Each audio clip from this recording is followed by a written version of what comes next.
Next लिखिए temperature dependence. Dependence on rate of reaction. On rate of reaction, ठीक है। इसमें कुछ पॉइंट्स हैं, पहले वो लिख लेते हैं। नंबर 1 तो लिखो most of the chemical reaction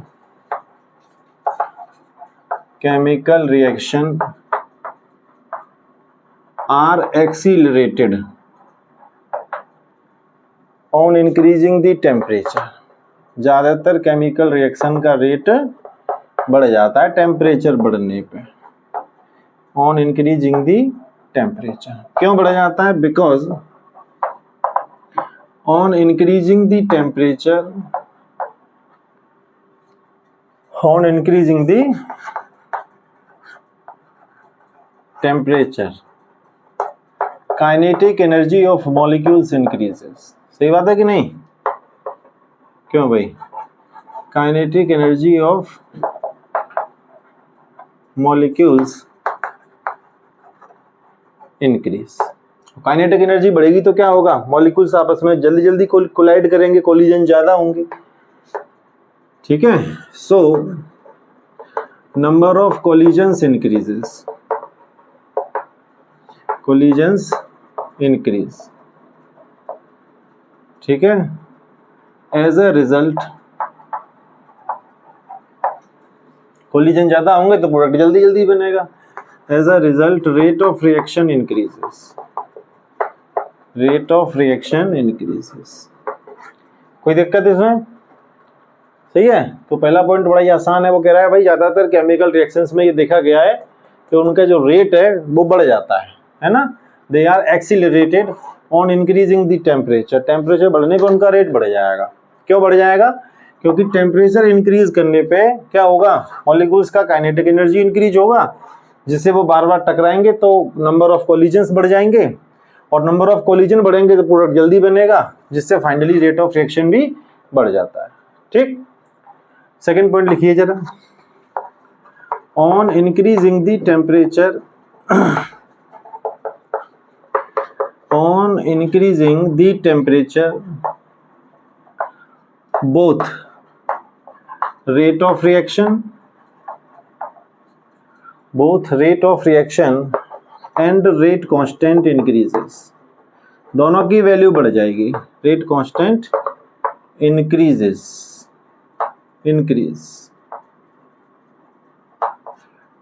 ठीक है जी। तो ये भी पॉइंट हो गया। एक थर्ड पॉइंट और लिख रहे हैं, देखो इधर थर्ड पॉइंट क्या है आपका?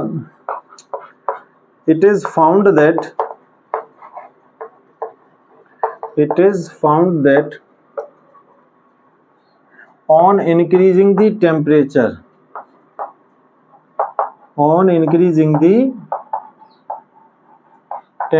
of 10 डिग्री सेल्सियस, अगर 10 डिग्री सेल्सियस हम टेम्परेचर इंक्रीज कर दें या 10 केल्विन कर दें, 10 degree Celsius, rate of reaction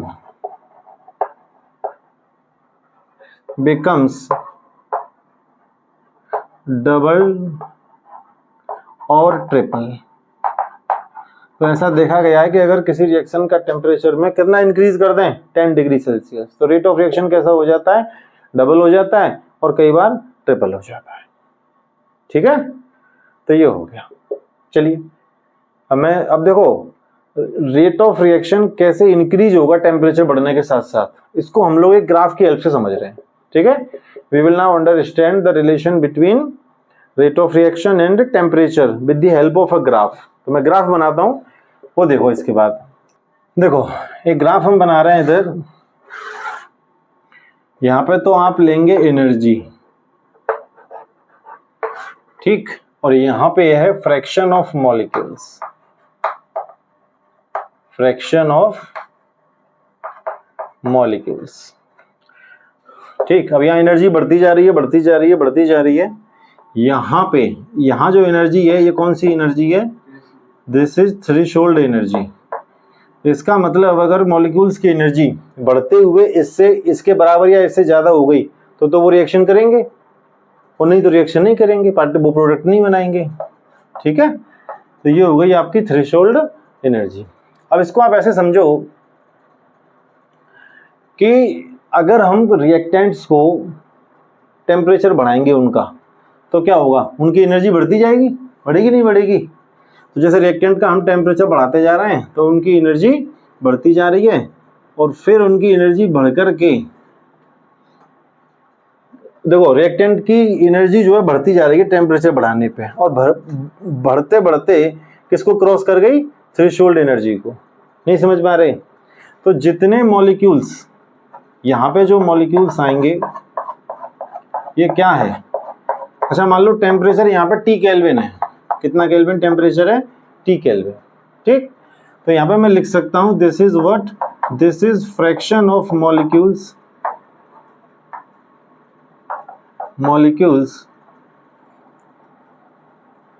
at temperature T kelvin. Temperature कितना है, T केल्विन। तो T केल्विन टेम्परेचर पे इतने मॉलिक्यूल्स, देखो अगर मैं इसको यहाँ से सीधा लेके आऊं तो ये कहाँ आएगा, लगभग इतना। तो इसका मतलब ये हुआ कि T केल्विन टेम्परेचर पे इतने मॉलिक्यूल्स, ये फ्रैक्शन ऑफ मॉलिक्यूल्स ही तो शो कर रहा है, इतने मॉलिक्यूल ऐसे हैं T केल्विन टेम्परेचर पे जिनका एनर्जी थ्रेशोल्ड एनर्जी से ज्यादा है, और इतने मॉलिक्यूल्स क्या कर सकते हैं, रिएक्शन करके क्या बना देंगे, प्रोडक्ट बना देंगे। बोलो, तो T केल्विन टेम्परेचर पे इतना मॉलिक्यूल्स हैं, ये फ्रैक्शन ऑफ मॉलिक्यूल, इतने मॉलिक्यूल हैं T केल्विन टेम्परेचर पे जो रिएक्शन करके T केल्विन टेम्परेचर पे इतने फ्रैक्शन ऑफ मॉलिक्यूल है जिनका एनर्जी थ्रेशोल्ड एनर्जी से ज्यादा है, और ये क्या बना सकते हैं, प्रोडक्ट। अब अगर मैं टेम्परेचर में थोड़ा चेंज कर दूं, कितना 10 केल्विन मैंने टेम्परेचर में चेंज कर दिया, 10 केल्विन, तो क्या होगा, तो ऐसा देखा गया है कि अगर आपने टेम्परेचर में चेंज कर दिया कितना, 10 केल्विन, तो ये अब आप देखिए 10 केल्विन टेम्परेचर में चेंज करने से, ये आप देखिए, ये देखो अगर मैं इस लाइन को सीधा यहां लेके आऊं तो ये इतने मॉलिक्यूल, इतने यहां से लेके यहां तक इतना फ्रैक्शन ऑफ मॉलिक्यूल हैं जिनकी एनर्जी थ्रेशोल्ड एनर्जी से ज्यादा है। तो T केल्विन टेम्परेचर पर सिर्फ इतने मॉलिक्यूल हैं जिनकी एनर्जी थ्रेशोल्ड एनर्जी से ज्यादा है, जो प्रोडक्ट बना सकते हैं, रिएक्शन कर सकते हैं। और केवल 10 केल्विन टेम्परेचर बढ़ाने पे, यहाँ टेम्परेचर कितना है, T प्लस 10 केल्विन, केवल 10 केल्विन बढ़ाने पे फ्रैक्शन ऑफ मॉलिक्यूल इतने से इतना हो गया। अब इतने मॉलिक्यूल हैं जिनका एनर्जी थ्रेशोल्ड एनर्जी से ज्यादा है, और वो क्या कर सकते हैं, प्रोडक्ट बना सकते हैं, रिएक्शन कर सकते हैं।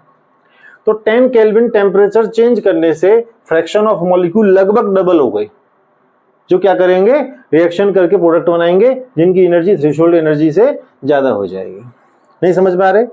तो 10 केल्विन टेम्परेचर चेंज करा, यहाँ 10 T केल्विन पे इतने मॉलिक्यूल रिएक्शन कर रहे हैं, और T प्लस 10 केल्विन पे इतने मॉलिक्यूल कर रहे हैं। ठीक है, तो 10 केल्विन करने से मॉलिक्यूल्स का नंबर लगभग कितना हो गया, डबल, और लगभग डबल मॉलिक्यूल की एनर्जी थ्रेशोल्ड एनर्जी से ज्यादा हो गई, और वो प्रोडक्ट बना पाएंगे। ठीक है ना?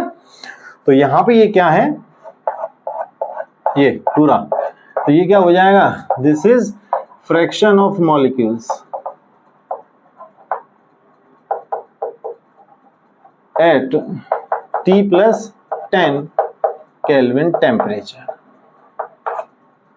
ठीक है, तो ये हमारा एक ग्राफ बनके तैयार हो गया। ठीक है, तो फ्रैक्शन ऑफ मॉलिक्यूल्स, चाहो तो यहां लिख दो रिएक्टिंग, जो रिएक्ट कर रहे हैं, इतने रिएक्ट कर रहे हैं, और फिर 10 केल्विन बढ़ाने पे इतने रिएक्ट कर रहे हैं। Reacting,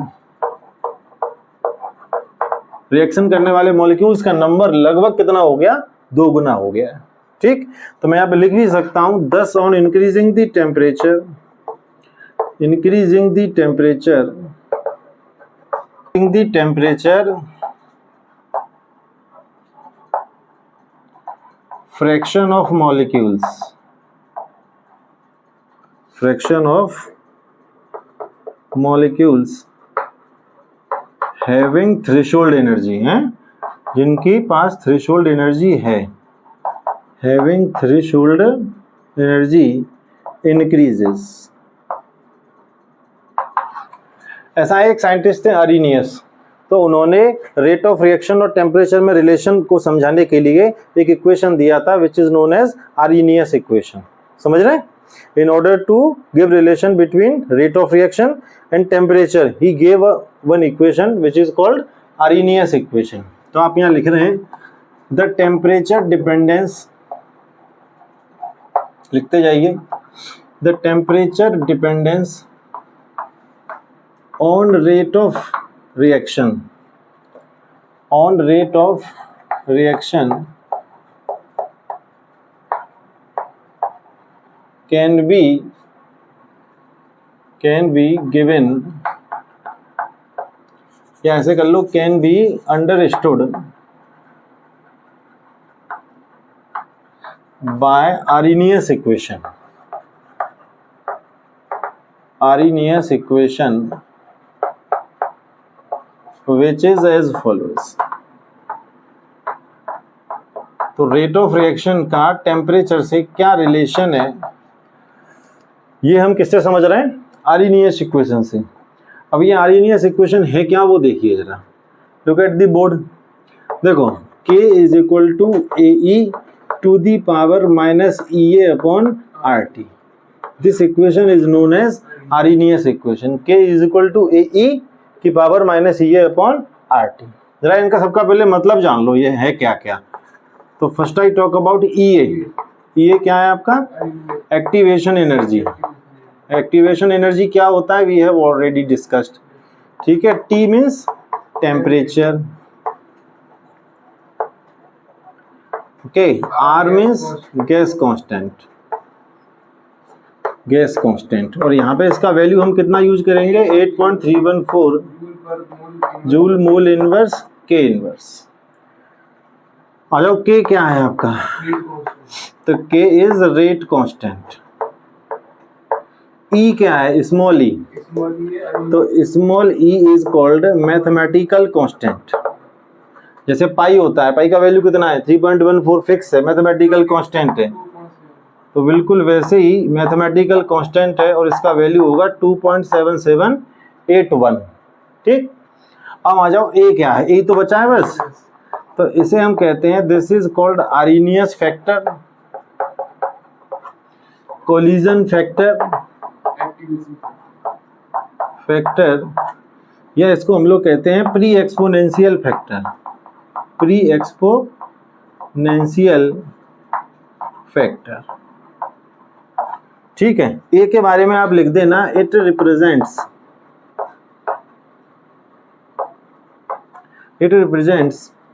rate of collision. ये क्या रिप्रेजेंट करता है? Rate of collision. ठीक है जी। अच्छा, ए की अगर कभी वैल्यू निकालने की जरूरत पड़ जाए तो वो निकलती है A is equal to P into Z से। हालांकि 12th में कहीं भी आपको ए कैलकुलेट करने का जरूरत नहीं पड़ेगा। ठीक है, कोई ऐसा न्यूमेरिकल नहीं है ना, एग्जाम में अभी तक मैंने देखा ना एनसीईआरटी में कोई है ऐसा जिसमें आपको ए कैलकुलेट करना पड़ जाए। फिर भी बता दे रहा हूँ, यहाँ पे P क्या होता है? तो P is orientation factor. What is P? Orientation factor. और Z क्या है? Z is collision frequency. कल बताया था कोलिजन फ्रीक्वेंसी। ये दोनों फैक्टर लिंक है। ठीक है, तो ये हो गया आपका आर्रीनियस इक्वेशन और ये सारे इसके पॉइंट हो गए। ठीक है, यहाँ तक नोट करो, फिर अभी आर्रीनियस इक्वेशन को लेके आगे एक डेरिवेशन करेंगे। ठीक है, this equation is very very important. Arrhenius equation रट लेना है, इसको न्यूमेरिकल्स में बहुत हेल्प करेगा और आगे इससे लेके डेरिवेशन करेंगे, वहां से भी न्यूमेरिकल्स निकलेंगे हमारे। ठीक है, नोट डाउन दिस फर्स्ट। तो अभी हम क्या कर रहे थे? आर्रीनियस इक्वेशन हमने देख लिया, उस आर्रीनियस इक्वेशन को लेके आगे बढ़ते हैं। तो bye आर्रीनियस equation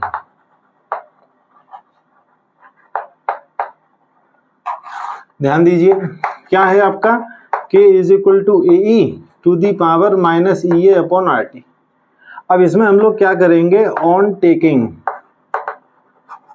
ln both sides, दोनों साइड हम लॉग लेना है, लेकिन लॉग नेचुरल लॉग लेना है ln। ठीक है, तो ये क्या हो जाएगा आपका? ln K is equal to ln A dot E minus EA upon RT। सही है जी। तो ये क्या हो जाएगा? ln K ln a plus ln e to the power minus E A upon R T. ये हो जाएगा ln k और ln a, ये आगे आ जाएगा तो ये क्या हो जाएगा minus E A upon R T ln e। ये तो मालूम होगा log a to the power n is equal to n log a हो जाता है। अब एक बात ध्यान रखना कि ln e is equal to 1 होता है, तो ये क्या बन जाएगा आपका ln k ln a minus E A upon R T. This is your one equation. ठीक है, तो ये हो गई आपकी इक्वेशन नंबर 1। ये ठीक ठाक इक्वेशन है, इंपॉर्टेंट है। ठीक है, अब हम क्या कर रहे हैं, इस इक्वेशन से अगर मैं एक ग्राफ बनाना हो मुझे तो मैं एक ग्राफ बनाता हूं इससे, या ग्राफ बाद में बनाए, पहले डेरिवेशन कंप्लीट कर लें। चलो ग्राफ बाद में बनाते हैं, पहले डेरिवेशन आगे बढ़ा देते हैं। ये इक्वेशन आपको याद रखना है। ठीक, अब आप देखो ln k को मैं क्या लिख सकता हूं 2.303 log k, बोलो यस और नो। और इसको क्या लिख सकता हूं, ये रिलेशन बता चुका हूं 2.303 log a minus E A upon R T. ठीक है, अब अगर मैं पूरे इक्वेशन में 2.303 से डिवाइड कर दूं तो क्या होगा, ये हो जाएगा log k, कट जाएगा ना, नहीं समझ में आ रही। देखो on dividing whole equation by 2.303, तो मैं इसको डिवाइड करूंगा तो 2.3 से 2.303 कैंसिल हो जाएगा, log k बचेगा, यहाँ log a बचेगा और यहाँ पे आ जाएगा E A upon 2.303 R T. बोलो, तो ये क्या हो जाएगा आपका, this is log k is equal to log a minus E A upon 2.303 R T. ठीक है, तो ये आपका आ गया एक इक्वेशन नंबर 2। ठीक है, वेरी इंपॉर्टेंट फॉर न्यूमेरिकल्स, इससे हमारे न्यूमेरिकल सॉल्व होंगे। तो ये रट लेना है आपको, log k is equal to log a minus E A upon 2.303 R T. बोलो कोई दिक्कत हो तो यहाँ पे नहीं है। अब मैं इक्वेशन 1 को दोबारा से आगे बढ़ा रहा हूं, तो मैं यहाँ पे लिख रहा हूं बाय इक्वेशन 1, इसको फिर से ले लिया तो क्या है हम आपका इक्वेशन 1, ये है ln k ln a minus E A upon R T. देखो इक्वेशन 1 यही तो है, इसी को लिख लिया है दोबारा से। अब यहाँ पे काम करते हैं, क्या करें बताओ। यहाँ पर हमको एक काम, देखो यहाँ पे टेम्परेचर कितना है T और रेट कांस्टेंट कितना है K, तो मैं यहाँ पे लिख रहा हूं कि in above equation at temperature T rate constant is K। बोलो यस और नो, रेट कांस्टेंट कितना है K। इफ अगर टेम्परेचर को मैं T1 कर दूं तो रेट कांस्टेंट कितना मान लेंगे फिर K1, और टेम्परेचर T2 रख लूं तो इसे क्या मान लेंगे K2। तो इफ टेम्परेचर, समझते जाना, reaches from T1 to T2, ठीक है, देन रेट कांस्टेंट बिकम्स, या ऐसे कर लो, rate constant reaches from K1 to K2। ठीक, अगर ये टेम्परेचर T है तो रेट कांस्टेंट K है, मैं इसको T1 कर दूंगा तो ये K1 हो जाएगा, इसे T2 कर दूंगा तो ये K2 हो जाएगा। तो मैं इसको लिखता हूं ln K1 is equal to ln A minus E A upon R T1, equation number 3। कोई दिक्कत, या T1 कर दिया तो ये K1 हो गया। और लिख सकते हैं similarly ln K2 ln A, देखते जाओ, आर T2, इक्वेशन नंबर 4। ठीक है, अब मैं क्या कर रहा हूं, इक्वेशन 4 माइनस इक्वेशन 3 कर रहा हूं, तो ये क्या हो जाएगा आपका, ये हो जाएगा ln K2 minus ln K1, और ये हो जाएगा ln A minus E A upon R T2। ठीक है, ये इधर आ जाएगा इस तरीके से, नहीं, यहाँ ये ब्रैकेट अभी नहीं आएगा, तो ये हो जाएगा, देखो ये तो ये हो गया इक्वेशन 2 का हो गया, ये वो 4 का, और ब्रैकेट में आ जाएगा ये ln a minus plus E A upon R T one. ठीक है, तो ये इक्वेशन माइनस ये आ जाएगा। ठीक है, 4 में से 3 को माइनस कर रहे हैं, तो इसको मैं क्या लिख सकता हूँ, ln k2 अपॉन k1। ये क्या हो जाएगा, ln a, रुक जाओ, minus E A upon R T two minus ln a plus R T one. ठीक है जी, ln a से ln a कैंसिल हो जाएगा, तो क्या बचेगा, ln k2 upon k1 is equal to, अच्छा ये देखो minus E A upon R T two minus का है, ये प्लस का है, तो प्लस वाले को आगे ले लो, इसको पीछे कर दो, तो E A upon R T one minus E A upon R T two. बोलो यहाँ तक कोई दिक्कत है, एनी प्रॉब्लम? इसको मैं आगे कर रहा हूँ, इसी को लिखता हूँ आगे। ठीक है, इसको उठा के लिख रहा हूँ मैं यहाँ पे ln k2 अपॉन k1 है ना, ई A upon R T one, अभी ले लेंगे आर टी टू। अब देखो इसको ln को मैं क्या लिख सकता हूँ, 2.303, log k2 ये हो जाएगा log k2 अपॉन k1, और इज इक्वल टू ये ई ए अपॉन आर को हमने ले लेंगे इधर, तो ब्रैकेट में कितना बचेगा, 1 upon T one minus 1 upon T two. सही है, अब ये 2.303 को मैं यहाँ भी तो भेज सकता हूँ नीचे, है ना, तो ये क्या हो जाएगा, log k2 अपॉन k1, ठीक है, is equal to E A upon 2.303 r 1 upon T one minus 1 upon T two. ये आपका फॉर्मूला आ गया न्यूमेरिकल्स के लिए, वेरी इंपॉर्टेंट फॉर्मूला है ना, इस पे खूब सारे न्यूमेरिकल आते हैं, तो दिस इज योर फॉर्मूला। चाहूँ तो मैं इसको ऐसे भी लिख सकता हूँ, log k2 upon k1 is equal to E A upon 2.303 r, और यहाँ लिख सकता हूँ t2 t1 वो t2 माइनस t1, और नीचे आ जाएगा t1 t2, फ्रैक्शन लेके वो एलसीएम लेके हो जाएगा।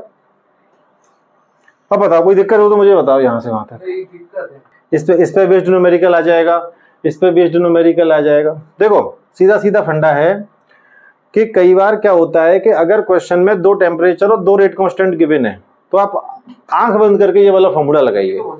ठीक है, अगर 2 रेट कांस्टेंट और 2 टेम्परेचर गिवन है, then you will have to use this formula. ठीक है, अच्छा ये इस पे भी बेस्ड न्यूमेरिकल्स आ जाते हैं, एनसीईआरटी में भी दे रखे हैं और बोर्ड में भी आते रहते हैं, तो इस पे बेस्ड न्यूमेरिकल भी मैं कराऊंगा, उस पर भी कराता हूँ।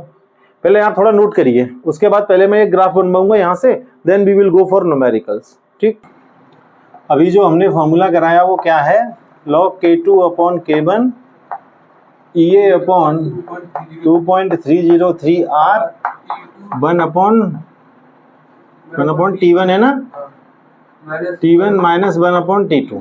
ठीक है, हाँ, तो ये फॉर्मूला आप लोग रट मारो, रट लो, इसको दिमाग में फिक्स कर लो। अच्छा एक छोटा सा ग्राफ बनवाते हैं बाय इक्वेशन 1। क्या इक्वेशन देखो जरा, ln k is equal to ln a minus E A upon R T, यही है ना। तो एक बना रहे हैं हम ग्राफ, चलो इसको इधर बनाते हैं, यहाँ बनाते हैं graph between ln k and 1 upon T. ठीक है, इन दोनों में बनाना है, तो ln k तो आपका ये गया, और 1 अपॉन टी यहाँ से लेना है, LA बनाएंगे, इसको इधर ले लें पहले, है ना, y is equal to M X plus C की फॉर्मूला आना है, तो माइनस ई ए अपॉन क्या हो जाएगा आर टी, ये वैल्यू को दिल ले आए, प्लस क्या हो जाएगा ln a, देखते जाओ एक second, ln k is equal to, हाँ भाई इसको मैं क्या लिख सकता हूँ, minus E A upon R multiply 1 upon T भी लिख सकते हैं ना, प्लस क्या हो जाएगा ln k, ये क्या हो गया अब आपका y, और ये क्या हो गया m, ये x और ये c। सही है, तो आपका ये x एक्सिस, ये y, तो आप क्या करेंगे, क्यों भाई यहाँ पे क्या आ जाएगा 1/t, x पे क्या आ गया 1/t, और y पे क्या आ गया ln k। और ये क्या हो जाएगा आपका इंटरसेप्ट, क्या हो जाएगा ln a। ये माइनस का है, स्लोप ऊपर से नीचे की तरफ जाएगा, यहाँ से लेके यहाँ पे, तो स्लोप क्या होगा आपका माइनस ये अपॉन आर। स्लोप से रिलेटेड क्वेश्चन भी आ जाते हैं पेपर में कभी कभी, वो बोलेगा स्लोप इतना है, कोई जगह वैल्यू दे देगा, फिर पूछ लेगा एक्टिवेशन एनर्जी क्या है, मतलब ऐसे उसने बोल दिया कि ln k और 1/t का जो स्लोप है वो उसने एक वैल्यू दे दी -2314 इस तरीके से। अब बोलेगा एक्टिवेशन एनर्जी बताओ, तो हमारा स्लोप क्या आ रहा है माइनस ये अपॉन आर, और उसने स्लोप की वैल्यू दी है, तो माइनस ये upon R is equal to जो उसने वैल्यू दी है वो कर देंगे, माइनस से माइनस कट जाएगा, आर की वैल्यू लगा देंगे, ये निकल जाएगा। नहीं समझ में आ रहे? क्वेश्चन कराता हूं मैं, सब आपको पता चल जाएगा सब, ठीक है। तो आप ये यहाँ तक नोट करो। Now we will do some questions. Question लिखिए the rate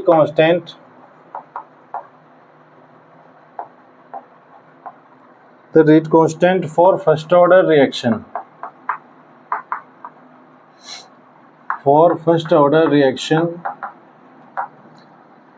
increases from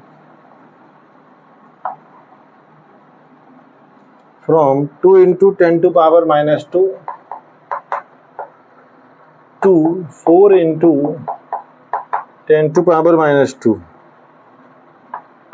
when temperature changes from 300 Kelvin to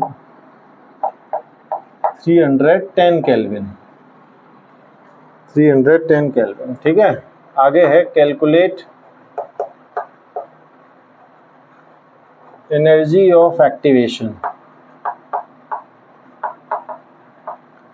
ठीक है जी। लॉग की वैल्यूज गिवन है, log 2 इज इक्वल टू 0.3010 और log 3 इज इक्वल टू 0.4771। देखो जैसा कि मैंने आपको बताया था कि यहाँ पे दो तो रेट कांस्टेंट गिवन है ना, रेट कांस्टेंट इतने से इतना हो गया, तो पहला वाला जो रेट कांस्टेंट है उसे क्या मान लेंगे K1, और जो दूसरा वाला है वो K2 हो जाएगा। दो ही टेम्परेचर गिवन है, तो ये क्या हो जाएगा आपका T1 और ये क्या हो जाएगा T2, ठीक है। हाँ एक्टिवेशन एनर्जी पूछ रहा है, तो फॉर्मूला आपका सीधा लग जाएगा क्या, log K2 अपॉन K1 ये अपॉन 2.303 R और 1 upon T1 minus 1 upon T2, तो ये हो जाएगा log 4 इंटू K2 की वैल्यू लगा दो -2 और 2 इंटू 10 टू पावर -2 ये अपॉन 2.303 R के लिए क्या आ जाएगा 8.314, ठीक है, और 1 अपॉन ये कितना हो जाएगा 300 माइनस 310, सही है। ये पूरा कट जाएगा 2 टाइम, बोलो log 2 इज इक्वल टू ये अपॉन 2.303 8.314। इसको आप सॉल्व करोगे तो क्या होगा, नीचे तो आ जाएगा 300 मल्टीप्लाई 310 और ऊपर कितना आ जाएगा 10। सॉल्व कर लोगे ना क्या भाई, हाँ ऊपर आ जाएगा 10। अब इसको सॉल्व कर लेना, ये कितना है, तो ये हो जाएगा ये अपॉन 2.303 8.314 मल्टीप्लाई 10 अपॉन 300 और ये हो जाएगा 310। अब यहाँ पे आप ये कैलकुलेट कर लोगे सब कुछ सॉल्व करके, ये आप खुद भी कर सकते हो, ठीक है। जो आंसर आएगा फाइनली वो मैं बता दे रहा हूँ, ये is equal to 53577.3 joule, that is your answer 53577.3 joule. कोई दिक्कत, ये आपको कैलकुलेशन तो खुद ही करना पड़ेगा, ये कैलकुलेट कर लेना, ठीक। अगर इसे चाहो, देखो ज़्यादा बड़ी वैल्यू आ रही है तो आप इसे किसमें चेंज कर सकते हो, किलो जूल में, तो एक्टिवेशन एनर्जी क्या हो जाएगा 53.577 किलो जूल। नहीं करो तो भी सही है, ऐसे भी ठीक है। एक क्वेश्चन और करिए, the rate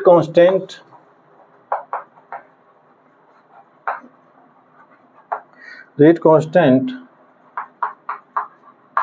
for first order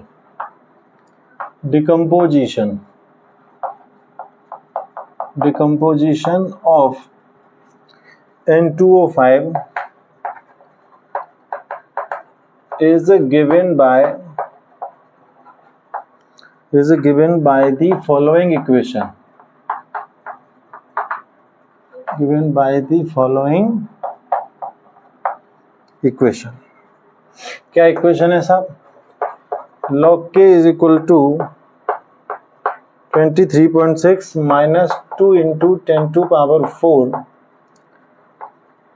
upon t, है ना? यहाँ k दे रखा है, केल्विन है. Calculate EA for the reaction.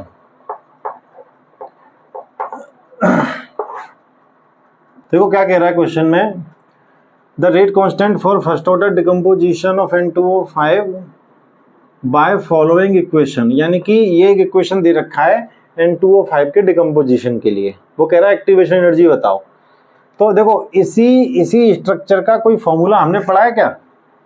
Equation number 2 करवाया मैं डेरिवेशन में. वो क्या है मेरे को बताओ जरा. द रिलेशन बिटवीन, देखो इक्वेशन नंबर 2 चेक करो ना.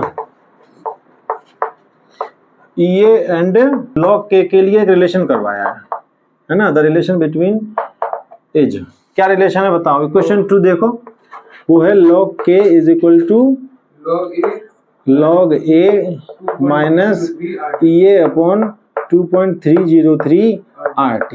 यही लगेगा. आप देखो बिल्कुल इसी फॉर्म में है कि नहीं है ये. ठीक है, तो ये फॉर्मूला तो हमारा हो गया. इसको मैं मान लेता हूं इक्वेशन 1 मान लो. और जो गिवन इक्वेशन है वो क्या है आप देखो, बिल्कुल वैसा ही इसी फॉर्म में गिवन है. तो जो गिवन है वो क्या है, log k is equal to 23.6 और 2 इंटू 10 टू पावर 4 और नीचे क्या है t, है ना. ये केल्विन है, इसको नहीं लिखना है. इक्वेशन 2. तो ये फॉर्मूला हमारा है, ये दे रखा है. तो दोनों को हम कंपेयर करें तो देखो log k, तो log k हो गया, ये वैल्यू किसकी हो गई, log a की वैल्यू हो गई, और ये माइनस माइनस हो गया, और ये EA अपॉन 2.303 RT है, उसकी जगह पे हमें ये दे रखा है, ये इतना. बोलो यस और नो. तो मैं क्या करूंगा, ऑन कंपेयरिंग इक्वेशन 1 एंड 2 मैं सीधा लिख सकता हूं, इसको इसके बराबर कर दूंगा. ठीक है, तो ये सीधा ही क्या हो जाएगा, ये हो जाएगा EA upon 2.303 RT is equal to 2 into 10 to power 4 upon t. तो t से तो t चला ही जाएगा. अभी हमें EA बताना है, EA. ठीक है, तो ये 2.303 और ये R दोनों कहाँ पहुंच जाएंगे, इसके पास. तो ये क्या हो जाएगा, EA is equal to 2.303 R, और ये क्या हो जाएगा 2 इंटू 10 टू पावर 4. R की वैल्यू लगा दो, तो ये क्या हो जाएगा आपका, EA इज इक्वल टू 2.303 8.314 और 2 इंटू 10 टू पावर 4. इसको सॉल्व कर लेना, आंसर आ जाएगा. इसका आंसर आ रहा है 382,942.84 जूल मोल इनवर्स. इसके पहले वाले क्वेश्चन में भी एक्टिवेशन एनर्जी जो निकाली है वो जूल पर मोल में करना उसको. ठीक है, उसका जो यूनिट है. तो दैट इज योर आंसर. कोई दिक्कत हो तो बताओ. ये क्वेश्चन 2023 में आया है सर, पिछली साल का क्वेश्चन है ये. ठीक है, तो याद चुका है बोर्ड में क्वेश्चन. सिंपल सा क्वेश्चन है, हमें जो गिवन इक्वेशन है उसको अपने इक्वेशन से जो उसके जैसी उसकी स्ट्रक्चर मैच हो रही है उससे कंपेयर करके और सीधा सॉल्व कर दिया है. ठीक, तो क्वेश्चन लिखिए, the rate of most reactions becomes double when their temperature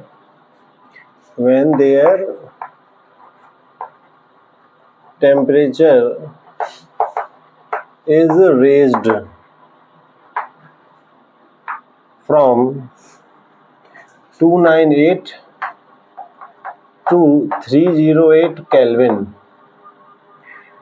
आगे है calculate their activation energy. Calculate their activation energy. तो आपको यहाँ पे एक्टिवेशन एनर्जी भी कैलकुलेट करनी है. आर का वैल्यू गिवन है, वैसे तो आपको पता ही है 8.314 joule mole inverse K inverse. वो कह रहा है the rate of most of the reactions becomes double when their temperature is raised from 298 to 308 kelvin. मैंने आपको वैसे भी बताया था कि अगर हम 10 डिग्री सेल्सियस या 10 केल्विन टेम्परेचर इंक्रीज करते हैं तो रेट ऑफ रिएक्शन क्या हो जाता है, डबल, है ना। तो वही बात यहाँ पे कह रहा है कि रेट ऑफ रिएक्शन को डबल हो जाता है जब उनका टेम्परेचर 298 से बढ़ा के कितना कर दिया जाए, 308। अब वो कह रहा है भाई एक्टिवेशन एनर्जी बताइए। देखो सबसे पहले तो आप ऐसे लिखिए कि एज वी ऑल नो जो रेट एक्सप्रेशन है वो क्या होता है, रेट एक्सप्रेशन होता है R इज इक्वल टू के ए टू दी पावर n। बोलो इधर, ठीक है। अब वो कह रहा है रेट ऑफ रिएक्शन डबल हो जाता है जब टेम्परेचर इतने से इतना हो जाए। तो शुरू में रेट ऑफ रिएक्शन कुछ होगा, फिर उसका डबल हो जाएगा। तो हम मान लेते हैं कि जो शुरू में रेट ऑफ रिएक्शन है वो R1 है, ठीक। तो मैं यहाँ लिख देता हूँ इफ इनिशियल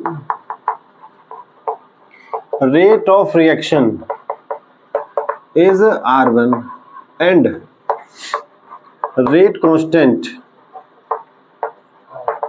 is K1, ठीक है। तो रेट ऑफ रिएक्शन शुरू में मैं कितना मान ले रहा हूँ, R1 मान ले रहा हूँ, चलो स्मॉल r ले लेते हैं, ठीक है। तो एक्सप्रेशन क्या हो जाएगा, R1 is equal to K1 concentration of A to the power n। ये हमने मान लिया इक्वेशन नंबर 1, ठीक है। तो जनरली हमारा जो नॉर्मल रेट एक्सप्रेशन है वो यही होता है। अब वो कह रहा है रेट ऑफ रिएक्शन को डबल हो जाएगा जब टेम्परेचर 298 से 308 केल्विन कर देंगे। तो हमने इनिशियल रेट ऑफ रिएक्शन क्या मान लिया, R1, और रेट कांस्टेंट क्या मान लिया, K1। तो ये हमारा बन गया इक्वेशन नंबर 1। अब आपको मालूम है बिकॉज कॉन्सेंट्रेशन ऑफ रिएक्टेंट के बारे में तो कुछ नहीं कह रहा है वो, कि कॉन्सेंट्रेशन ऑफ रिएक्टेंट हमने घटा दिया बढ़ा दिया, उसमें तो कुछ नहीं कह रहा है। इसका मतलब कॉन्सेंट्रेशन ऑफ रिएक्टेंट कैसा रहेगा, कांस्टेंट, ठीक। तो because concentration of reactant is constant, concentration of reactant कैसा है, कांस्टेंट है, इसमें कोई चेंज नहीं आ रहा है, ठीक है। सो अब एक बात समझना, वो कह रहा है रेट ऑफ रिएक्शन डबल हो जाता है। अब अगर ये चीज कांस्टेंट है और ये डबल हो रहा है तो ये भी तो बदलेगा। बोलो भाई, दोनों एक दूसरे के कैसे हैं, डायरेक्टली प्रोपोर्शनल है। अब ये चीज तो बिल्कुल कांस्टेंट ही हो गई, तो R1 बदलेगा तो K1 भी तो चेंज हो जाएगा। बोलो, तो यहाँ पे क्या हो जाएगा, because concentration of reactant is constant, so on increasing R1, अगर R1 डबल होगा तो K1 की वैल्यू भी चेंज हो जाएगी। ये बढ़ेगा तो K1 भी कैसा हो जाएगा, ये भी इंक्रीज हो जाएगा। नहीं समझ पा रहे।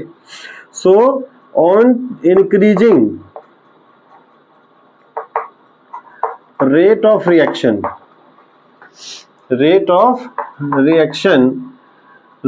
the value of rate constant, ठीक है, the value of rate constant will also change। Rate constant की वैल्यू भी कैसी हो जाएगी, चेंज हो जाएगी। अगर R1 बदलेगा तो K1 भी बदल जाएगा, ठीक है। अब हम यहाँ पे क्या कर रहे हैं, इफ न्यू रेट, जो नया रेट है वो क्या कह रहा है, रेट ऑफ रिएक्शन डबल हो जाता है। तो पहला वाला रेट अगर R1 है तो मैं नया वाला रेट क्या मान ले रहा हूँ, इफ न्यू रेट इज, मैं मान लेता हूँ 2R1, सही है ना भाई। पुराना रेट R1 है, अब वो क्या कह रहा है, रेट ऑफ रिएक्शन डबल हो गया तो क्या हो जाएगा, 2R1। अब मैं पहले ही बोल चुका हूं, on increasing the rate of reaction, जब रेट ऑफ रिएक्शन को आप इंक्रीज करोगे तो रेट कांस्टेंट का भी वैल्यू चेंज हो जाएगा, है ना। तो if new rate is 2R1 then new rate constant मान लेते हैं K2, new rate constant is K2। कितना चेंज हुआ ये नहीं मालूम, बस चेंज होगा, K1 से क्या हो जाएगा, K2 हो जाएगा। तो जो नया एक्सप्रेशन बन के आएगा वो क्या हो जाएगा आपका, ये हो जाएगा 2R1। बोलो, R1 की जगह पे क्या हो गया 2R1, और ये क्या हो जाएगा K2 concentration of A to the power n। This is equation number 2, ठीक है। कोई दिक्कत दोनों इक्वेशन में, ये हो गया इक्वेशन 1, ये हो गया इक्वेशन 2। मैं दोनों को डिवाइड कर देता हूं, तो इक्वेशन 2 डिवाइड बाई 1, तो ये क्या हो जाएगा बताइए, 2R1 upon R1 is equal to K2 concentration of A to the power n, और ये हो जाएगा K1 concentration of A to the power n। ये कैंसिल हो जाएगा, ये भी कैंसिल हो जाएगा, तो K2 अपॉन K1 क्या हो जाएगा बोलो 2। K2 is equal to K1. K2 upon K1 is equal to 2। भाई सही है। सही है। K2 is equal to- अब जो हमारा फॉर्मूला होता है वो हम लगा लेंगे यहाँ पे। तो फॉर्मूला आपका क्या होता है log K2 अपॉन K1, क्योंकि हमें K2 अपॉन K1 चाहिए था तो इसलिए हमने ये सब करके K2 अपॉन K1 पहले ही निकाल लिया। अब ये यहाँ पे क्या हो जाएगा 2.3 EA upon 2.303 R 1 upon T1 minus 1 upon T2। ठीक, अब ये हो जाएगा क्या log K2 अपॉन K1 की जगह पे मैं सीधा 2 लगा देता हूँ। बोलो एक्टिवेशन एनर्जी तो कैलकुलेट ही करनी है और 2.303 और ये हो जाएगा 8.314। सही है 1 अपॉन, अब ये T1 है आपका तो T1 कितना हो जाएगा 298 है 1 अपॉन 308। इसको सॉल्व कर लेंगे तो ये कितना हो जाएगा 0.3010।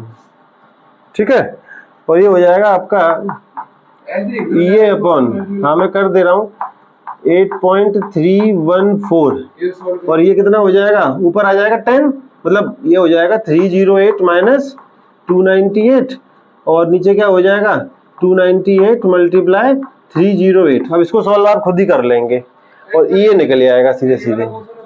ठीक है, तो इसको आप सॉल्व कर लेना, आंसर आ जाएगा 52903.8 जूल मोल इनवर्स। सॉरी यहाँ पे आएगा 0.05 आ रहा है। ठीक है, तो इसको सॉल्व कर लेना सीधा आंसर आ जाएगा, है ना। सॉल्व आपको खुद ही करना पड़ेगा, चाहो तो इसे किलो जूल में कर लेना, डेसिमल यहाँ आ जाएगा। ठीक है, चलो नोट करिए। चलो एक और क्वेश्चन करिए। अब फर्स्ट ऑर्डर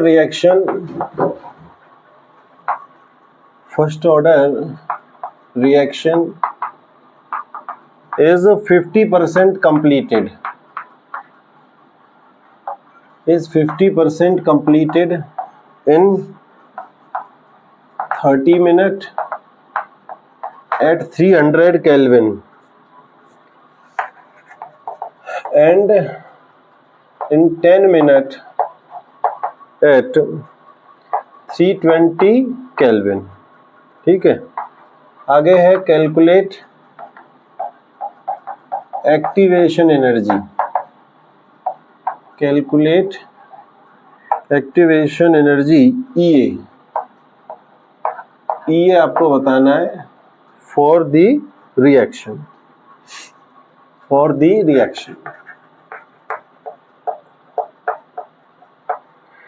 ठीक है जी, the value of R is given 8.314 joule mole inverse K inverse. इस क्वेश्चन में भी हमसे क्या कह रहा है कि आपको कैलकुलेट क्या करना है एक्टिवेशन एनर्जी। ठीक है, और आपको दो टेम्परेचर भी गिवन है, कहाँ पे, एक तो ये है 300 केल्विन, ठीक है, और दूसरा कितना है आपका 320 केल्विन। तो आपको मालूम है कि जब आपको दो टेम्परेचर और दो रेट कांस्टेंट गिवन हो तो कौन सा फॉर्मूला लगाना है, log K2 upon K1 is equal to EA upon 2.303 R और ब्रैकेट में आ जाएगा 1 upon T1 minus 1 upon T2। तो ये फॉर्मूला आपका लग जाएगा। ठीक है, लेकिन आपको पहले दो रेट कांस्टेंट तो निकालने पड़ेंगे, दो टेम्परेचर तो गिवन है, एक्टिवेशन एनर्जी पूछ रहा है, लेकिन आपको क्या नहीं पता है अभी, दो रेट कांस्टेंट नहीं दे रखे उसने। तो हम रेट कांस्टेंट कैसे निकालेंगे वो देखो। वो कह रहा है रिएक्शन कौन सी है, फर्स्ट ऑर्डर, और फर्स्ट ऑर्डर रिएक्शन में देखो एक सेकंड ऐसे समझो, first order reaction is 50% completed in 30 minute. तो ये 30 मिनट क्या है, 50% रिएक्शन इतने टाइम में हो रही है, तो ये टी हाफ हो गया ना, बोलो यस और नो। अगर 50% रिएक्शन 30 मिनट में हो रही है तो टी हाफ कितना हो गया 30 मिनट, और फिर 50% रिएक्शन कितने टाइम में हो रही है 10 मिनट में, तो अब टी हाफ कितना हो जाएगा 10 मिनट। बात समझ पा रहे हैं। तो हमें टी हाफ गिवन है और के निकालना है, तो फॉर्मूला क्या है, के इज इक्वल टू, वो आपका टी हाफ का फॉर्मूला क्या होता है 0.693 अपॉन के। याद है फर्स्ट ऑर्डर का फॉर्मूला क्या है, T half is equal to 0.693 upon K, और के निकालना हो तो क्या हो जाएगा 0.693 अपॉन टी हाफ। तो इसको देखो, पहले हम क्या करेंगे, first order reaction is 50% completed, 50% reaction हो रही है 30 मिनट के अंदर 300 केल्विन पे, और फिर 50% रिएक्शन हो रही है 10 मिनट के अंदर 320 केल्विन पे। तो सबसे पहले मैं निकाल रहा हूं K1, और K1 का फॉर्मूला क्या है 0.693 अपॉन टी हाफ। अब 0.693 टी हाफ कितना है फर्स्ट वाला 30 मिनट। इसको आप सॉल्व करेंगे तो ये आ जाएगा 0.0231। तो ये आ गया वैल्यू ऑफ K1। ठीक है भाई, हमने क्या करा, ये क्या है हमारा, दिस इज टी हाफ। ठीक है, टी हाफ का। अब हम क्या करेंगे, दोबारा से टी हाफ क्या हो जाएगा हमारा 10 मिनट। तो K2 इज इक्वल टू क्या हो जाएगा 0.693 अपॉन टी हाफ। तो ये हो जाएगा आपका 0.693 अपॉन 10, ये हो जाएगा 0.0693। तो 2 K आ गए आपके पास। ठीक, आपका फॉर्मूला लगा लीजिए, जो मेन फॉर्मूला है वो क्या है, 2K और 2T आपको पता हो तो ये फॉर्मूला लगता है। तो ये हो जाएगा EA अपॉन 2.303R। ओके, और ये क्या हो जाएगा 1 upon T1 minus 1 upon T2। बोलो कोई दिक्कत होता है इसमें। अब K2 अपॉन K1 की वैल्यूज आप यहाँ पे कर लेंगे तो क्या हो जाएगा, ये K2 है ना, तो 0.693 है, 0.0693 आ रहा है। हाँ 0.0 ही आएगा, ध्यान नहीं रहा, सही कर लो इसको, 0.0693। ठीक है, यही आएगा। तो ये क्या हो जाएगा 0.0693, ठीक है, और 0.0231, और ये हो जाएगा EA, और ये क्या है 2.303 और 8.314, और 1 अपॉन कितना हो जाएगा, टेम्परेचर कितना है 300 माइनस, फिर कितना है T2 कितना है आपका 320। इसको आप सॉल्व करोगे तो ये कितने टाइम कैंसिल हो जाएगा बताओ जरा, 3 टाइम। क्यों भाई, ये 3 टाइम कैंसिल हो जाएगा ना, तो ये हो जाएगा log 3। अरे बोलो जरा, इधर देख के बताओ, ये 3 टाइम कैंसिल हो रहा है नहीं हो रहा है, 3 टाइम हो जाएगा ना। तो EA अपॉन 2.303 मल्टीप्लाई 8.314, और ये क्या हो जाएगा आपका, सॉल्व कर लोगे इसको तो, है ना, तो नीचे आ जाएगा 300 मल्टीप्लाई 320। ठीक है, और ऊपर क्या आ जाएगा 320 माइनस 300। इसको सॉल्व कर लेना, log 3 का वैल्यू कितना होगा, ये हो जाएगा 0.4771। ठीक है, और EA अपॉन 2.303 8.314, और ये या 20 आ जाएगा, 320 में से 300 माइनस करोगे तो ये हो जाएगा 20, और ये हो जाएगा 300 मल्टीप्लाई 320। अब इसको आप सॉल्व कर लेना अपने आप से, इसका आंसर आ जाएगा 43850.5 जूल मोल इनवर्स।